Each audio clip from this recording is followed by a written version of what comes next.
Anyone familiar with my YouTube channel would know that I'm a big fan of monitor lizards, lace monitors in particular, so it stands to reason I'd be keen to visit Komodo National Park to see the dragons.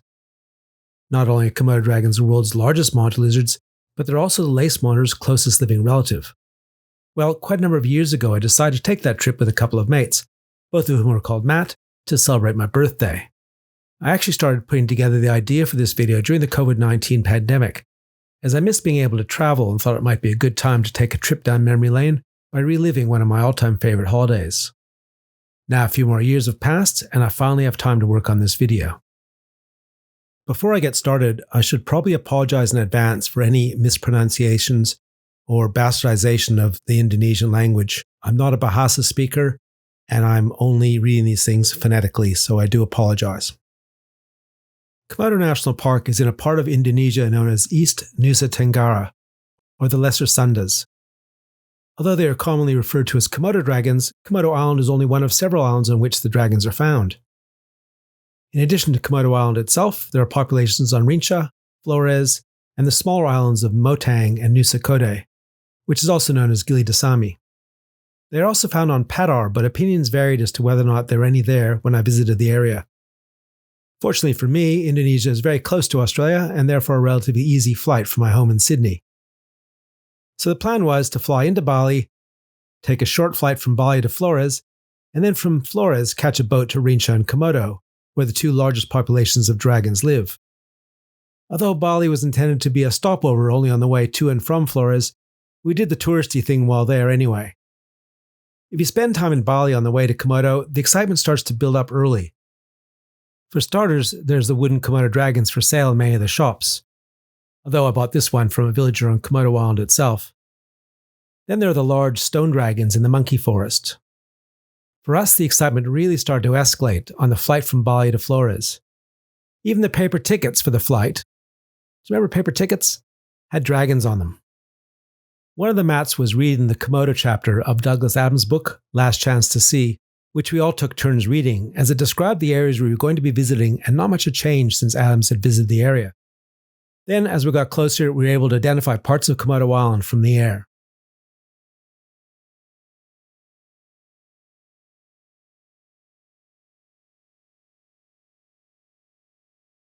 And finally, we were in Flores, in a small town called Labuan Bajo.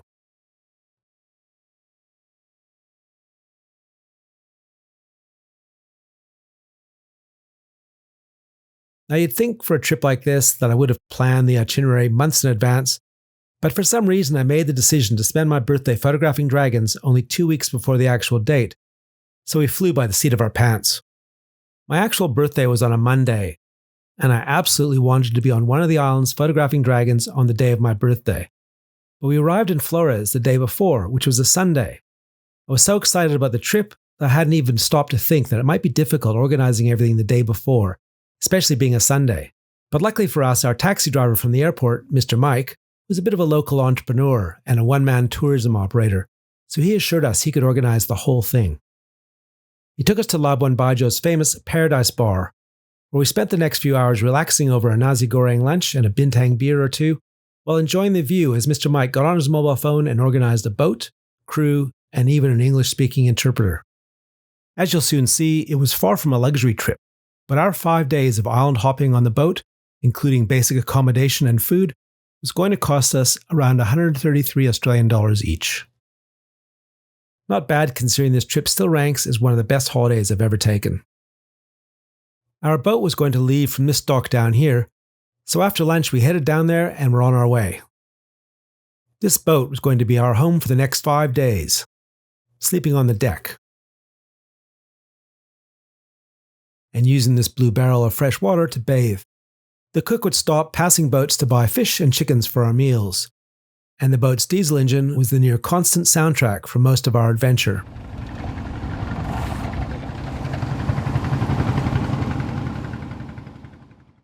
Our first stop was at Pulau Kuaba to watch the sunset.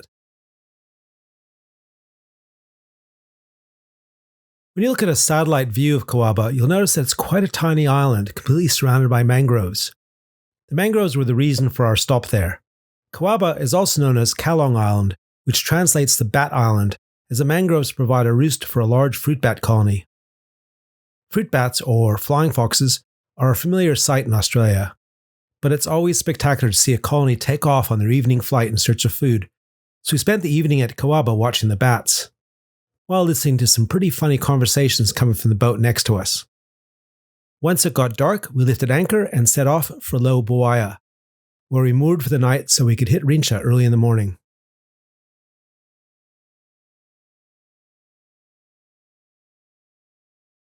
I was pretty excited about the day ahead, so I got up early that morning and watched the sunrise over Rinca. It was a great way to start my birthday. After breakfast, we headed straight to Rinca. Entrance to Rinca is via Wallacea, which is here. One of the things I really liked about Rinca was that it was still pretty rustic, with handwritten signs and wooden buildings, whereas Komodo Island was quite different, with a slick new visitor centre that completely removed all the charm.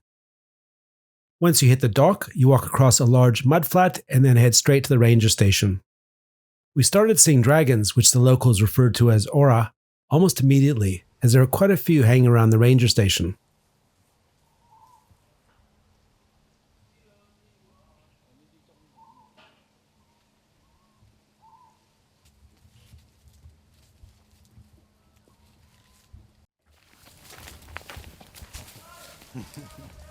Nah, scared him.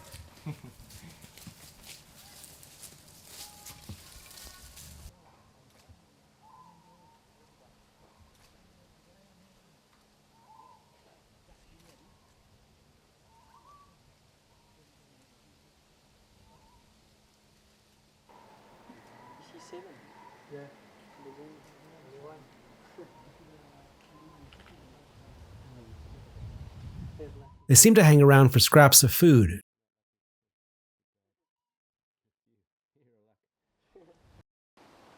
and fresh water,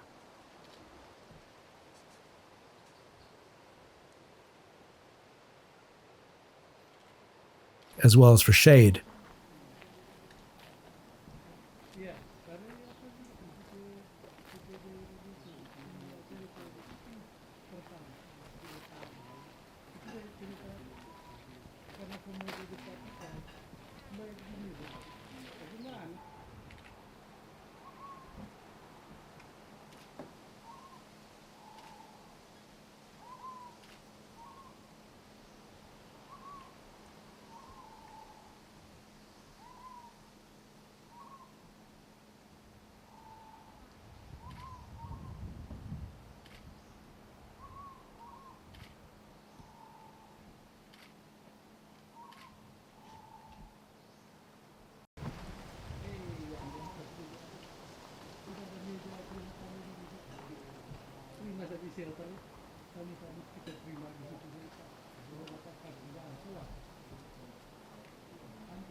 One of the things I noticed almost immediately is that the dragons on Rinca were colored differently from Komodo dragons I'd seen before, and that's when I learned that the dragons vary between the islands. I've always thought of Komodo dragons as being a plain grey color, perhaps with a brownish tinge, like this dragon on Komodo Island.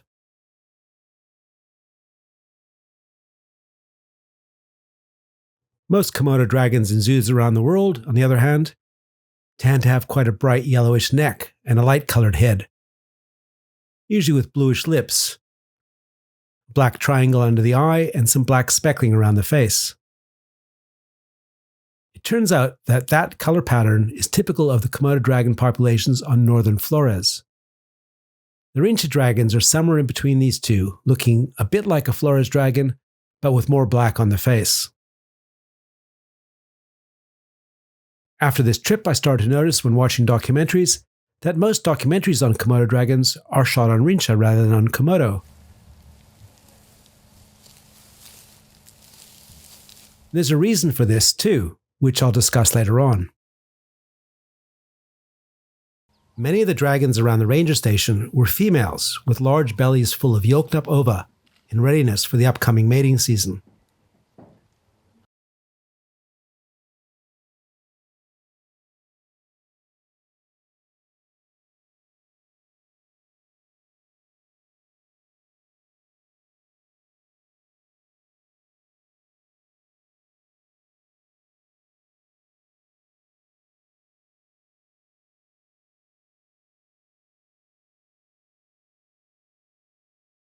We saw a few juvenile dragons as well, which look a bit like lace monitors.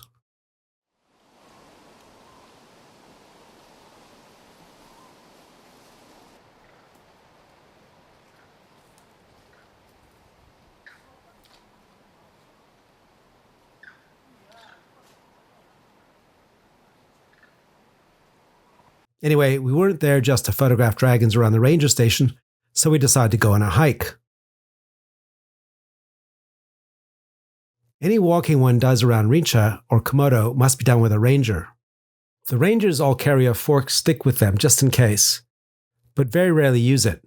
Our ranger really only used a stake once to move this dragon off the path, which may seem a bit unnecessary, but it was better than having us trample the habitat by going off path to get around it.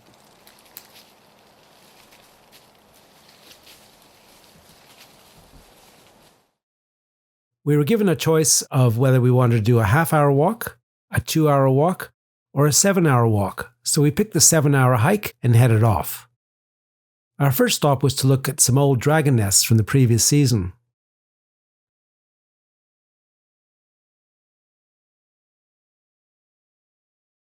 Komodo dragons often nest in the mounds of the orange-footed scrub fowl. I'm quite familiar with scrub fowl as they are also found in Australia and are related to the brush turkeys I get in my backyard. One of the cool things about visiting this region is that it contains an unusual mixture of wildlife of Asian and Australian origin.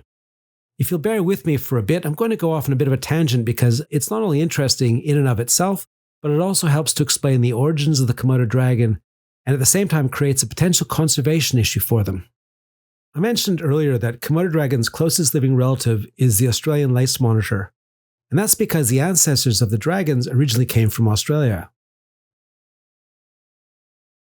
The part of Indonesia in which the dragons are found is a region known to zoologists as Wallacea. Wallacea is the name given to the area between the Wallace Line to the west and the Lydekker Line to the east. These lines represent deep ocean trenches, which once separated the tectonic plates upon which the Asian and Australian continents are situated. Historically, this area has been populated by wildlife from both Asia to the west and Australia to the east. How far animals were able to travel depended on their ability to swim or fly across the bodies of water separating the land masses, and therefore island hop through Indonesia.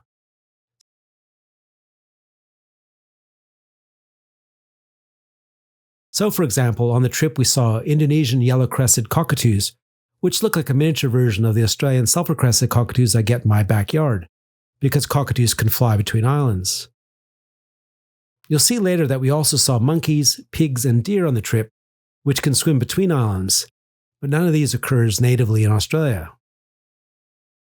The Lydekker Line represents the eastern boundary beyond which Asian animals haven't crossed, and the Wallace Line represents the western boundary beyond which Australian animals haven't crossed.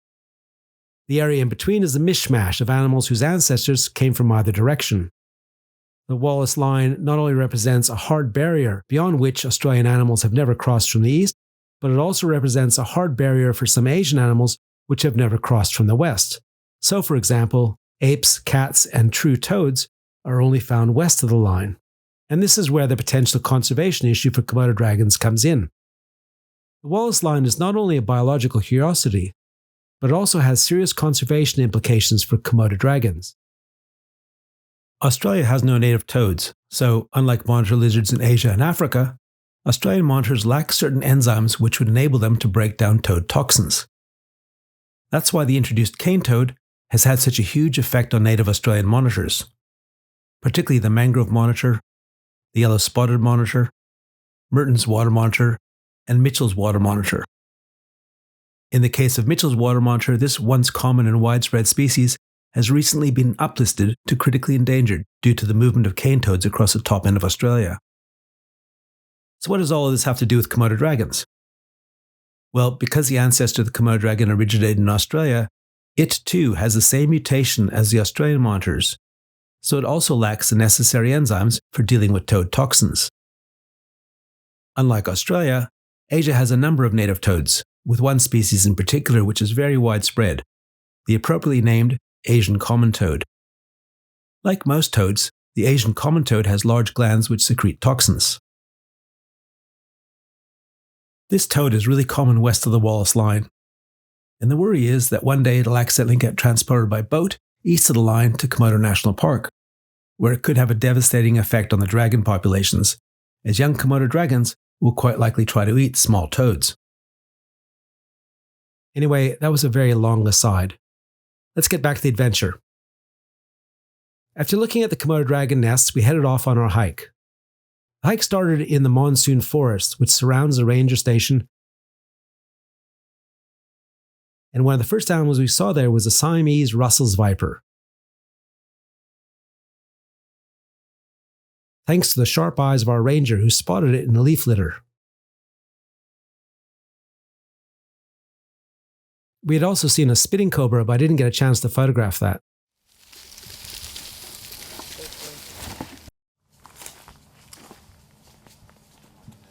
Although you do see the odd dragon in the monsoon forest,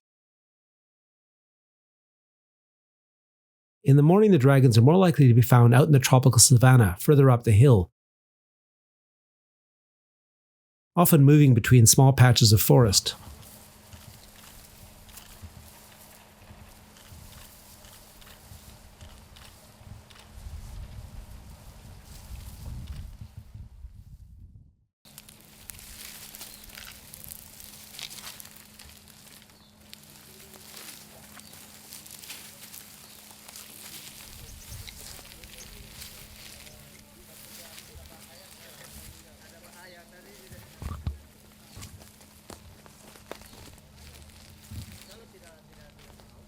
The savanna is characterized by long grasses, small patches of forest, and lontar palms. The locals use the fruit of these palms to make an alcoholic spirit called arak, which the boat crew was kind enough to supply for my birthday celebrations over dinner that night. We came across a few dragons in the savanna, often lying in the shade of a tree.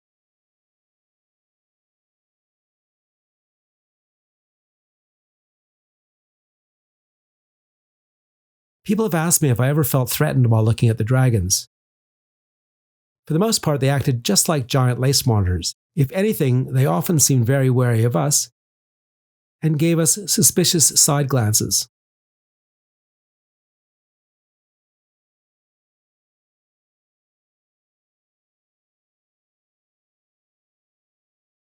But I also saw one react to the sound of a backpack hitting the ground, and the speed with which it ran over made it clear that you wouldn't want to fall down in front of a dragon. Partway through our hike, we stopped to visit a mud wallow used by a couple of water buffalo. This particular wallow looked very familiar, and that's probably because it is featured in almost every documentary I've ever seen on Komodo dragons. One of the buffaloes had what looked like a dragon bite to its scrotum, which I imagine would be quite painful. From what I gather, the wallow was probably one of the easiest places for the dragons to bite a buffalo, as they're relatively incapacitated when lying down in the mud. After the big hike, we returned to the boat for a late lunch and then went snorkeling. Although we all scuba dive, as this trip was mainly about the dragons, we all brought snorkeling gear only to keep our luggage as light as possible. This became our pattern for the next few days, looking for reptiles in the mornings and afternoons, but going snorkeling in different places during the heat of the day, when the dragons would be resting in the shade anyway. There's a lot of excellent diving and snorkeling in the area, and it's actually the main reason most people go to Komodo National Park, for the diving. In addition to all sorts of tropical fish, we saw a few sea snakes and sea kraits as well.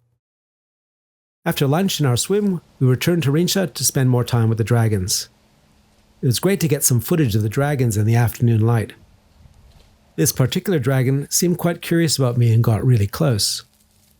As I mentioned earlier, the rangers carry forked sticks with them, and at one point I was worried that the ranger might ruin a really good moment by getting into the shot with his stick. But he was thoughtful enough to stay out of shot and just held the stick underneath my camera. So you'll see the dragon get really close and then turn and walk away. What you don't see is that it saw this stick, and that's why it turned around. The dragon got so close that at one point I could only get a close-up of its skin in frame.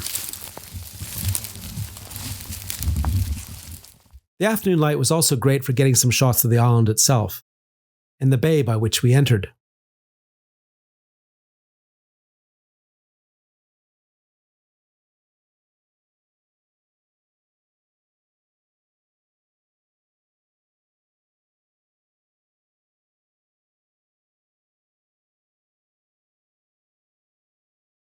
Eventually it got too dark for us to photograph dragons, so we headed off with a boat to celebrate my birthday with some arak, and then have a well-deserved night's sleep before hitting Komodo the next day.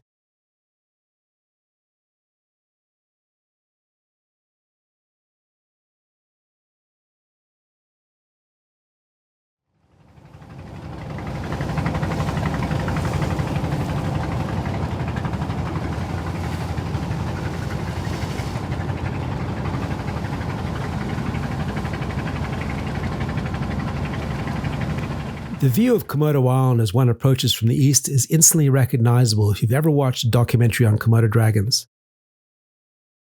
But seeing it in real life, it has a very dramatic and foreboding look.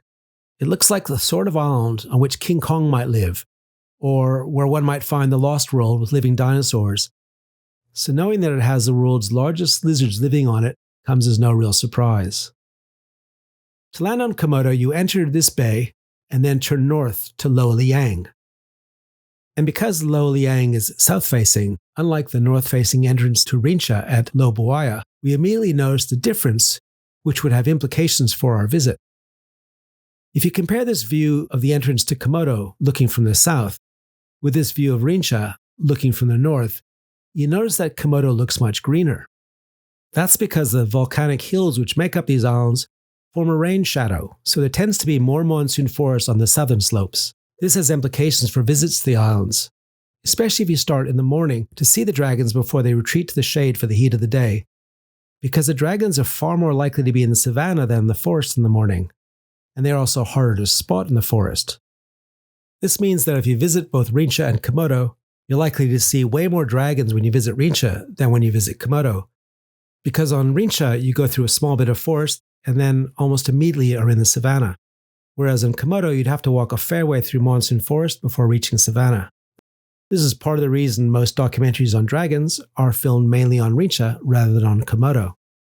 When we got to Komodo, we went for a walk through the monsoon forest. It was a shorter hike than the one on Rinca, and we managed to spot this dragon sleeping in the sun. He was surprisingly hard to spot considering the size of these lizards, and you can see already that he wasn't as colorful as the dragons on Rinca. We saw a few other things on our hike, such as this dragon burrow, and some of the local wildlife. There were quite a number of small to medium-sized skinks on the island, and flying dragons were pretty common, but really hard to photograph. You may not recognize them from these photographs, but this illustration shows you what they look like when they glide from tree to tree. We also saw some of the dragon's prey items, such as long-tailed macaques, Timor deer, and wild pigs.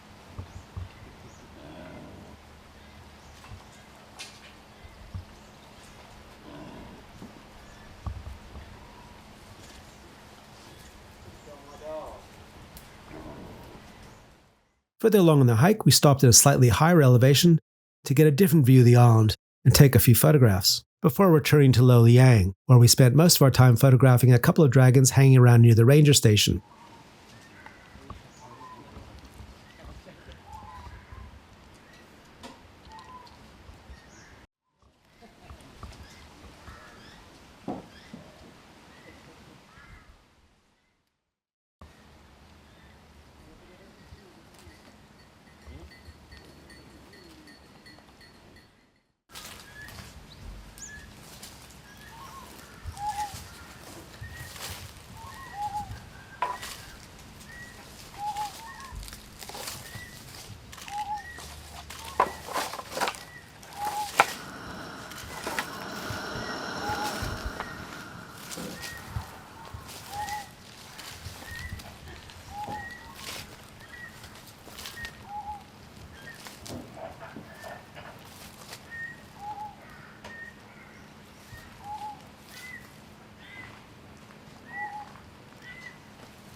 These two big units kept us entertained for ages.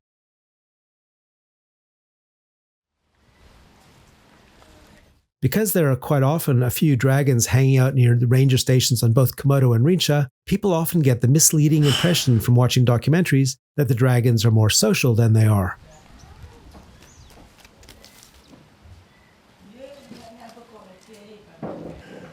It's quite evident when you're right there in front of them that often when one of the dragons gets up to move around, the others around it get a bit uneasy. They are more often than not seen with their neck and throat in a semi-threat posture.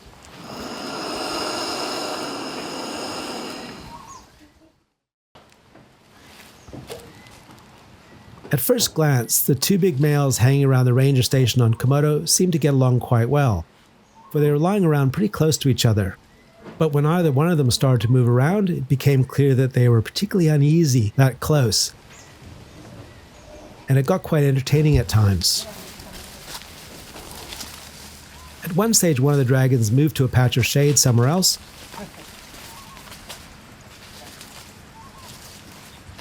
but the other just couldn't leave him be and decided to follow him.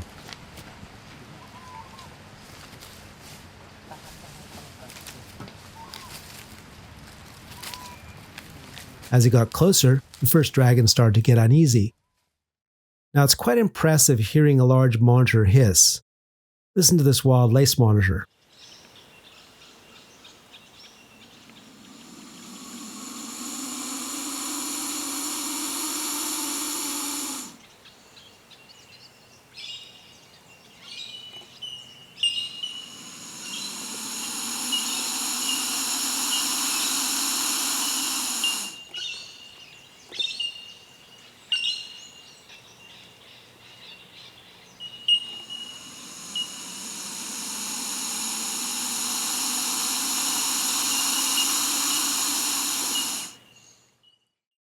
But a Komodo dragon hiss is something else again.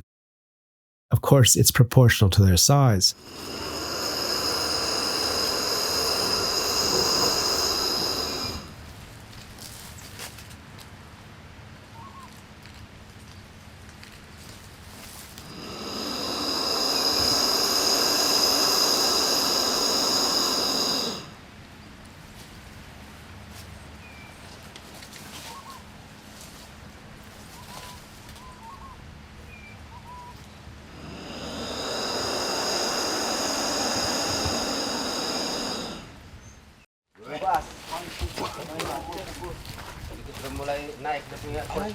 At one point, one of the dragons scratched the back of the other, which is another sign of aggression.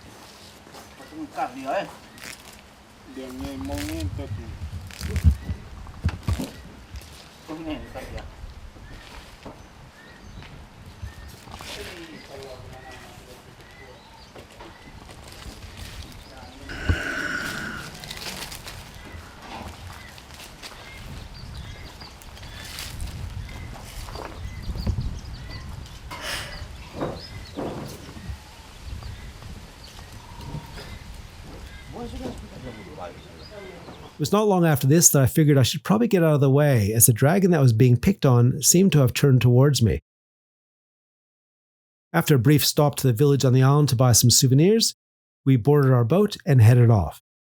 We spent another sunset watching flying foxes take off, this time off Komodo, and then moored somewhere else to sleep for the night.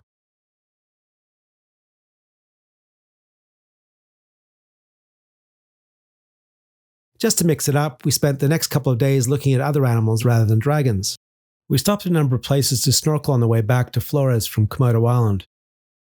There are plenty of really beautiful snorkeling and diving spots in the area. When we got back to Flores, we took the boat crew out for dinner. At one point, while we were all carrying on and laughing, one of the mats said that there was one place we wanted to visit on Flores, a cave called Istana Ular. The entire restaurant went quiet. You know those scenes in the movies when someone says they wanted to go to the forbidden side of the island where King Kong lives and all the locals just go really quiet? It was like that.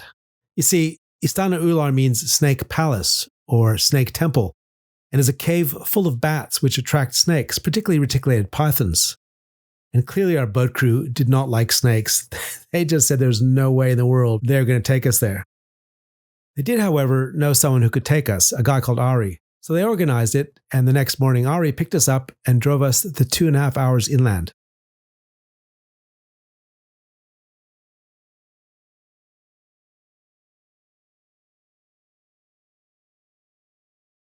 Unfortunately, I couldn't take many photographs within the cave, as my camera very quickly got covered in guano, bat droppings, which filled the cave to the level of our upper thighs. It was a really unpleasant experience. We were breathing in ammonia, and the cave actually got hotter the deeper we went in. The walls and the guano were covered in cockroaches. After all that, we only saw one reticulated python, which was tiny and hiding in a little hole near the entrance to the cave. I got this brown shot of it. However, after we left the cave, caught our breaths, and cleaned up in the river nearby, we did end up finding quite a few other snakes in the area, including a few of these beautiful white-lipped vipers. One of them was perched head down in a tree near a small waterfall, waiting for passing frogs. We even found this tiny baby. We had one more day around the islands before we had to fly back to Australia via Bali, so we decided to return to Rinca to spend more time photographing the dragons.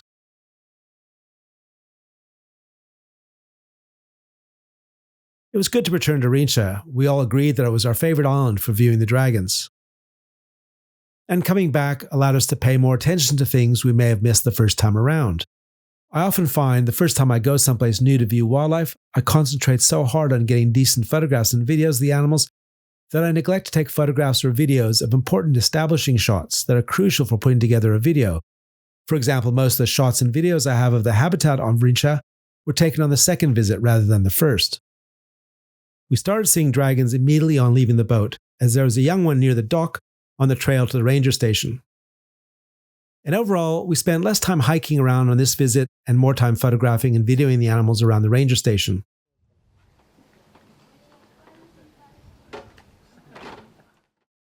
I was mentioning earlier that the dragons always seem uneasy when one starts moving around. Notice the arched necks and puffed throats.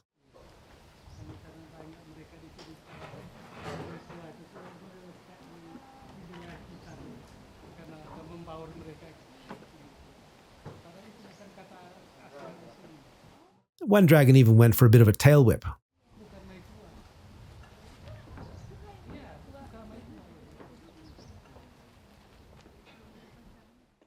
We saw quite a few young dragons on this second visit, many of which, again, reminded me of lace monitors.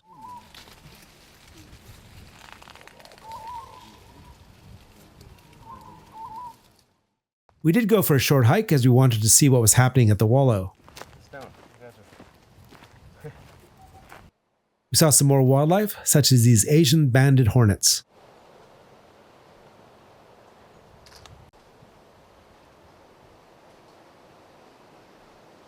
Some more skinks. And at one point, we even noticed this tokay gecko poking its nose out from a tree hollow. We started seeing buffalo as we got closer to the wallow. And this one seemed to be sporting an old wound, probably from a dragon. The buffalo with the injury to its nether regions, which we had seen in the wallow a few days earlier, was still there, not looking particularly healthy as it had a new wound on its side, and both wounds appeared to be seeping, which means that they're infected. I can't imagine a muddy wallow being the cleanest place to lie when you've got open wounds, especially as the dragon's saliva and venom is going to be making those wounds bleed a fair bit. There are quite a few dragons not too far from the wallow, apparently just hanging around waiting for something to happen. Near the end of the trip, my boots, which I'd owned for quite a number of years, were starting to fall apart from all the hiking, so it was time to retire them. I have a long-standing tradition of photographing retired boots on their last big trip.